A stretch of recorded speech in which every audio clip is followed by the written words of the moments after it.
بسم اللہ الرحمن الرحیم ربی زدنی علما۔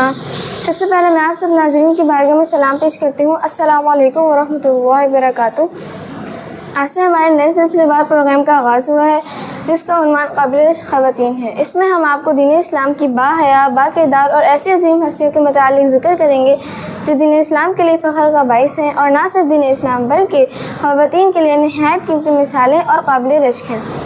مروی ہے کہ ایک خاتون صحابیہ جن کا نام حضرت ام خلاد رضی اللہ عنہ تھا، آپ رضی اللہ عنہ نبی کریم صلی اللہ علیہ وسلم کی بارگاہ میں اپنے چہرے پر نقاب ڈالے ہوئے اور باپردہ انداز میں حاضر ہوئے، اور آپ رضی اللہ عنہ اپنے بیٹے کے بارے میں پوچھے جو کہ جنگ میں ساتھ گیا تھا اور دین اسلام کی راہ میں شہید ہو چکا تھا۔ آپ کو اس طرح دیکھ کر سرکار دو عالم صلی اللہ علیہ وآلہ وسلم کے اصحاب میں سے کسی نے کہا، آپ اس طرح یعنی اپنے چہرے پر نقاب ڈالے ہوئے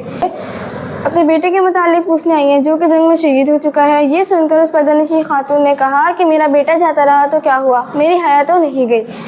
اس حدیث مبارکہ سے ہمیں یہ نصیحت حاصل ہوتی ہے کہ انسان غم و صدمے کی حالت میں اپنے ہوش و حواس پر قابو نہیں رکھ پاتا، خاص طور پر خواتین کہ جب ان پر کوئی بھی مصیبت آزمائش آ جائے تو زبان پر شکوہ شکایت جاری ہو جاتے ہیں اور اپنے حال سے بھی لاپرواہ ہو جاتی ہیں،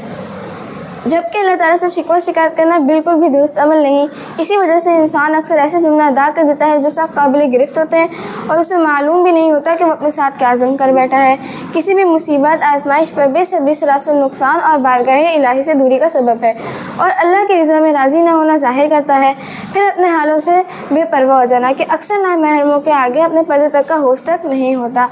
جبکہ دین اسلام ہمیں ہمیشہ صبر، شکر اور اللہ کی رضا میں راضی رہنے کا حکم فرماتا ہے، جیسا کہ ہماری ان صحابیہ حضرت ام خلاد رضی اللہ عنہ نے نہ تو اپنی زبان پر کوئی شکوہ شکایت جاری کیا اور نہ ہی اپنے حال سے بے پرواہ ہو کر بے پردہ ہوئی، جبکہ یہاں خواتین اپنی نارمل حالتوں میں بغیر کسی غم کے بھی پردے کو اپنے لیے قید تصور کر لیتی ہیں،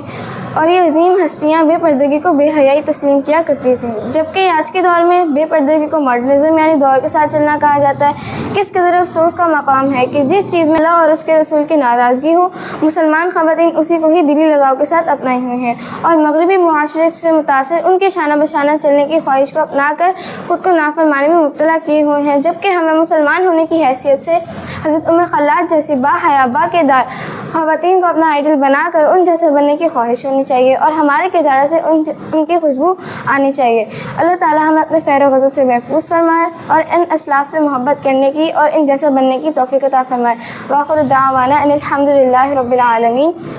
ایسی مزید انفارمیٹیو ویڈیو کے لیے آپ ہمارے چینل کو لائک کریں، شیئر کریں اور سبسکرائب کریں۔ جزاک اللہ۔